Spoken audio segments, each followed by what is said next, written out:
আকৌ অসমত নাৰী ধৰ্ষণৰ অভিযোগ। এইবাৰ এই ঘটনা সংঘটিত হৈছে ধুবুৰী জিলাত।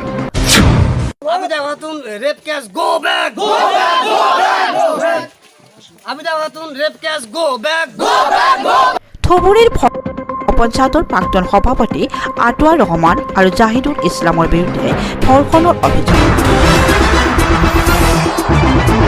আপুনি কোনোবা ঘৰুৱা কাজিয়া সমাধান কৰিবলৈ যায়নে বাৰু? যদি যায় তেন্তে সাৱধান, কিয়নো আপুনি হ'ব পাৰে ধৰ্ষণৰ দৰে গুৰুতৰ অপৰাধী। নামনি অসমৰ ধুবুৰী জিলাৰ গৌৰীপুৰ উন্নয়ন খণ্ডৰ অধীনত থকা ভক্তঘৰ গাঁও পঞ্চায়তৰ প্ৰাক্তন সভাপতি আটোৱাৰ ৰহমান আৰু জাহিদুল ইছলাম নামৰ দুজন ব্যক্তিৰ বিৰুদ্ধে ইলছামাৰী গাঁৱৰ ছানোৱাৰ হুছেইনৰ পত্নী ধৰ্ষণৰ অভিযোগ তুলি ধুবুৰী বজাৰ আৰক্ষী থানাত এখন গোচৰ ৰুজু কৰে। যাৰ পৰিপ্ৰেক্ষিতত গাঁওখনৰ শ শ পুৰুষ মহিলা এনেকি ধৰ্ষিতাৰ শাহু মাক ওলাই আহি মিছা ধৰ্ষণৰ অভিযোগ তোলে। উল্লেখ্য যে ধৰ্ষিতা মহিলাৰ স্বামী ছানোৱাৰ হুছেইনৰ মাটি বাৰী সংক্ৰান্তত চাৰি ভাতৃৰ মাজত কাজিয়া হয়। উক্ত কাজিয়াৰ মীমাংসাৰ বাবে প্ৰাক্তন সভাপতি আটোৱাৰ ৰহমানে মুখ্য ভূমিকা লোৱাত ছানোৱাৰ হুছেইনৰ পত্নীয়ে ৰাইজৰ মেলৰ সিদ্ধান্তক গুৰুত্ব নিদি ধৰ্ষণৰ মিছা নাটক কৰি গোচৰ তোলে বুলি খোদ ছানোৱাৰ হুছেইনৰ মাতৃ আৰু ভাই বোৱাৰীয়ে সাংবাদিকক জানিবলৈ দিয়ে।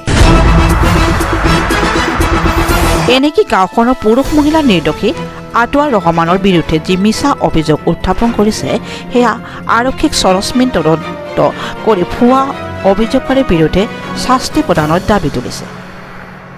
ধৰ্ষিতাৰ শাহুমাক আৰু ভাই বোৱাৰীৰ ধৰ্ষণৰ বিষয়ে কি কয় শুনো আহক আমাৰ এক প্ৰতিবেদনত। ধুবুৰীৰ পৰা ইমৰান হুছেইনৰ ৰিপৰ্ট, টপ নিউজ অসম। ঘটনাটো এনে সাজা হৈছে আৰু আমাৰ প্ৰাক্তন প্ৰেচিডেণ্টৰ মানহানি কৰাৰ কাৰণে এইবিলাক ষড়যন্ত্ৰ কৰিছে। কোনে চলাই আছে ষড়যন্ত্ৰ? এই ষড়যন্ত্ৰটো আমাৰ কংগ্ৰেছৰ ভাইচ প্ৰেচিডেণ্ট নিজামুদ্দিনেৰ মেইন নায়ক বুলি আমি ভাবিছোঁ। আৰু ৰাইজেও কৈ আছে এইবিলাক ঘটনা যে মিছা, আচলতে মিছা, এইবিলাক সত্য।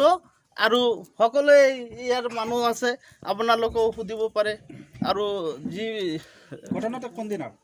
ঘটনাটো আমাৰ 2 তাৰিখৰ কথা বুলি কৈছে। আচলতে 2 তাৰিখত একো ঘটনা হোৱাই নাই, আৰু কেনেকৈ ক'ম যে সেই তাৰিখত হৈছে। কি ক'ব এই মুহূৰ্তত? কি কোৱা?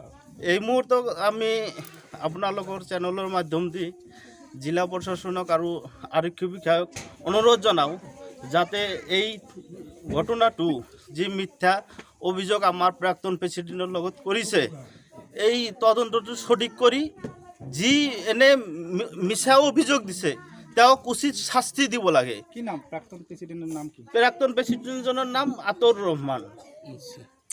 আৰু যি ভিত্তিহীন অভিযোগটো আনিছে তাৰ নামটো? আবিদা বিবি বুলি আমি জানো। সি কি কোনো পদবীত আছে নেকি?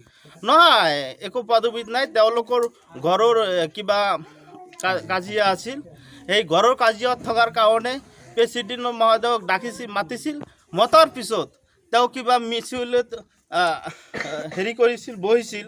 বহাত কিন্তু তেওঁলোকে তেওঁলোকৰ মনৰ মতত হোৱা নাই আৰু এডজাষ্ট হোৱা নাই। তাৰ কাৰণেই প্ৰেচিডেণ্টৰ এগেইনষ্টত এইখিনি মানহানি কেছ বুলি ৰাজনৈতিক ষড়যন্ত্ৰ।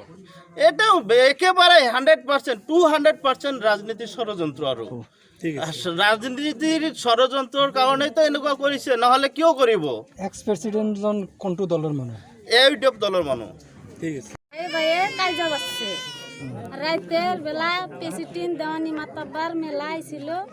আলিকালে ভাই আমার বড় বছরে ফয়জাল মানে নাই দেওয়ানি মাতাবার প্রেসিডেন্ট উল্টে গেছে গা। সকালে ভাইয়ে কাজা করছে কইরা এর মধ্যে শামসুল মতলেব হানিফ নিজামাইছে আইসা আমার শরীর বুদ্ধি দেয় বেড়ার বই দিয়ে রেপ কেস করাবার কয়। আমার শরীর কইছে যে না আমি রেপ কেস করাম, আমার বাড়িতে তো রেপও নাই। আমার বাড়িতে হয়েছে মাড়ি নয়া কাইজা, আমার বাড়িতে তো রেপও নাই কে, আমি কিসের রেপ কেস করব? নিজাম 50,000 টাকা দিবার চাইছে আমার শরীর নেয় নাই। নিজাম কয় নিজাম বগ্ধ হৌরা ভাইস প্রেসিডেন্ট মানে আতর রহমানের বিরুদ্ধে মানে অভিযোগ আনিবলৈ হ্যাঁ আতর প্রেসিডেন্টে হার মানাবার নিগে এইটা করছে 50,000 লোক 50,000 টাকা আমার শরীর লোভ দেখাইছিল কিন্তু আমার শরীর নেনাই কইছে যে না এই মানুষটা তো আমার ক্ষতি করে নাই আমার শরীর নিজাম শাশুড়ির না যে যায় নিজামের হাত ধরছে শামসুলের হাত ধরছে মানে নাই আমার শরীর হাত না যে চাহিদা হরা দিছে কইছে যে মানমু না তেনেহলে যে আতর রহমানের বিরুদ্ধে যেটো রেপ কেসের অভিযোগ আনিছে তেনেহলে ভুয়ার ভিত্তি সব মিথ্যা কথা না আবিদা আপনার কি হয় আবুদা আমার যাও হয় এক বিছনায় আসিলাম রাতে আচ্ছা আচ্ছা সব মিথ্যা কথা না ওকে আবিদা আপনার কি হয় কি হয় কেটার বউ এই যে যিটো অবৈধ ঘটনাৰ কথা কৈছে সেইটো কিমানখিনি সত্য মিছা কথা এইটো ঘটনা হোৱা নাই সিদিনা মিছা ওই বেটারা মারানি করে পেঁয়াজ দিবার গেছে আমি যে পেঁয়াজ বানাইছিলাম জানি না কখনো জানি না। এইটো একচুৱেলি মাৰামাৰি হৈছে তেনেহলে এইটো মাটি বাৰী যেদিনকাৰ ঘটনা